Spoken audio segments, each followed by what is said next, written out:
পুলু, কেমন আছিস? ভালো? বড় তাড়াতাড়ি নিভে যাচ্ছে কলমের আলো। মাঘ কুয়াশার চেয়েও ঝাপসা হচ্ছে অক্ষর। কোথা দিয়ে কেটে গেল রে এতগুলো বছর? যেন রেলের চাকায় বেঁধেছিল কেউ দিন খড়িটার কাঁটা। অনেক কষ্টে জোগাড় করেছি তোর ঠিকানাটা। এই দেখ, পরিচয়টাই দেয়া হয়নি কথায় কথায়। চিনতে পারছিস? রোল 46, অপূর্ব কুমার রায়। তোর সাথে শেষ দেখা নাগপুর কলিয়ারি। তারপর জানিস, খুলনা গিয়েছিলাম অপূর্ণাদের বাড়ি। খুলনা তো এখন বাংলাদেশ। ওখানে কে থাকে? আমি ছাড়া তোকে এখনো কেউ পুলু বলে ডাকে? কাজল এখন বিয়ে করেছে, চাকরি করছে কলকাতায়। সেসব যাক, এবার আসি যে জন্য চিঠি সেই কথায়। জানি না কোত্থেকে শুরু করব, ঠিক কোন দুঃখ ভোগ। তোর সাথে প্রায় 30 বছর পরে তো যোগাযোগ। তুই বলবি আমার দোষ, রাখিসনি কেন যোগাযোগ? যোগ আর যোগ রাখবো কোথায়? আয়ুষ্কালে শুধুই বিয়োগ। 6 দিদি, 10 বাবা, 17 গেলেন মা। আর 22 বছর ফাগুন মাস, যেদিন গেল অপূর্ণা। আর শুধু ওরাই নাকি?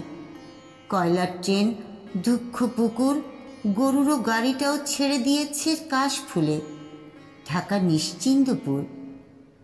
বাবার উপর টান বলতে খুব রোগার পলকাদরি।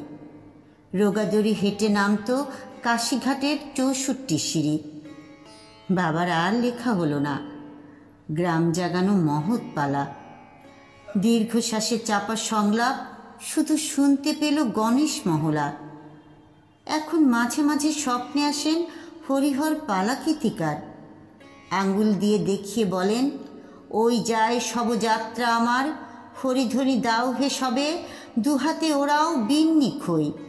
বাঁশের মাচায় শুয়ে আছেন না লিখতে পারা আমার বই। ফিরে এলাম দেশের বাড়ি। ঘুরল আমার রেলের চাকা। সম্বল বলতে গলার পইতে মার জমানো 36 টাকা। পল্লী বাড়ি একই আছে, ধোঁয়াটে মাঠ, কাশের বন। নতুন একটা শব্দ শিখলাম স্যারের কাছে, অ্যাম্বিশন। লিভিংস্টোন পড়ছি তখন। কবে যাব আফ্রিকায়? দেবতাকে অভুক্ত রেখে এই পুরুতের ছেলে জল পানি পায়। মাকে ছেড়ে, পল্লী ছেড়ে পুরুতের ছেলে দূর পালালো। দূর বলতে কলকাতা, তেতলা বাড়ি, ইলেকট্রিক আলো। অখিলবাবুর রয়্যাল প্রেসে সারা রাত জেগে কাজ করতাম।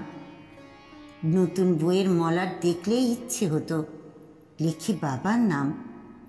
একদিন একটা চিঠি এলো, মায়ের নাম লেখা তাতে। মা লিখছেন ভাঙা ছন্দে, মা লিখছেন কবিতাতে। অপু, আমার মাথার উপর উঠছে জানিস রাতের আকাশ।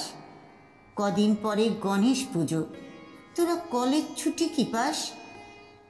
চারা গাছটা পুঁতে গেছিলি, কদিন হলো দেয়নি জল। গণেশ পুজোয় না এলেও তুই অঘ্রাণ মাসে আসবি বল। কদিন ধরে জ্বরটা আসছে, বলা হয়নি কথায় কথায়। তোর তেতলা জানালা থেকে গ্রামের রাতটা দেখা যায়। অপু, আমার মাথার উপর আকাশ ভাঙছে। উহ, কি কালো! পাঠাবিরে জোনাকি ঘুম, পাঠাবিরে ইলেকট্রিক আলো। সেই থেকে তো শ্মশানের কাঠ গার হস্তে আমার হলো অক্ষয়। যার চলে যায় কে বলল শুধু তাদেরই শবদাহ হয়? প্রথমে প্রথমে পুড়ে যেতাম, নতুন বিয়োগ চড়া আঁচে। দেখ, সন্তাপ কথাটাতেও তাপ কথাটা লুকিয়ে আছে। একদিন তখন হবিষ্যি চলছে, এটু ছুটিয়ে ডাকছি কাক। হঠাৎ মনে হলো, এ কি করছি আমি না হিমাদ্রি নন্দন ময়না? সেই থেকে তো পালানো শুরু, থাকতে দেবে বৃক্ষবন। তোমার সবুজ পাতার ভিড়ে রাখবে আমায়, রাখবে গোপন। কাজ দেখলে ভয় করে যে, চিতাকার বড্ড ভয়। শরীর জুড়ালো হঠাৎ শরীরে সূর্যোদয়।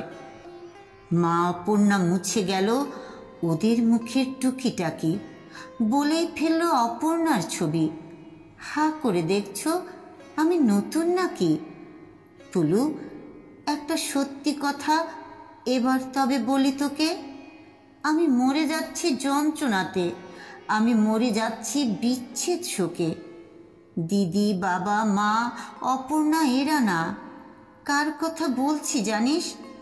একটু ভালো করে মনে করে দেখ, তুই ওদের খুব কাছ থেকে চিনিস। মনে পড়ে সে খুলনা যাওয়া পদ্মা নদীর ছবির সেট। হঠাৎ তুই ডাকলি আমায়, হাতটা দে না ইডিয়েট। হ্যাঁ, ওই গল্পের পাতা আমার অপ্রকাশিত প্রথম বই। গল্পের শুরুটা তুইও জানিস, গল্পের শেষটা গেল কই? সেদিন গল্পে ঝিঝি ডাকছিল, মাথার উপর বৃক্ষ ছাতা। ওরা কি সব ওখানেই আছে? চালে ডালে পাতা সংসার, সংসার না বৈরাগ্য? কি জীবন হয় ছেঁড়া পাতার? এসব আমার জানা দরকার, এসব আমার জানা প্রয়োজন। ব্যর্থ লেখক অপূর্ব রায়ের ওরাই হলো আত্মা স্বজন। ওরা আমার সাথে বাসে ওঠে, আমার সাথে অফিস করে, শুধু পেছন ফিরে দেখতে গেলে ওরা বৃক্ষ বনে লুকিয়ে পড়ে। আর যখন ঘুমিয়ে পড়ি ওরা স্বপ্নে আসে অহরহ। আসলে শুধু ছেড়ে এসেছি তো, কখনো ওদের করিনি দাহ। এখন আমার মায়ের বয়স, সন্ধে হলেই আসে জ্বর। বাবা বসে জল সেক দেয়, বলে অপু লেখাটা শেষ কর, পশ্চিমের টিকিট কেটেছি, ভোর হলেই রওনা হব। খেলনা, মুখোশ, কলের গাড়ি, ওদের জন্য কি কি নেব?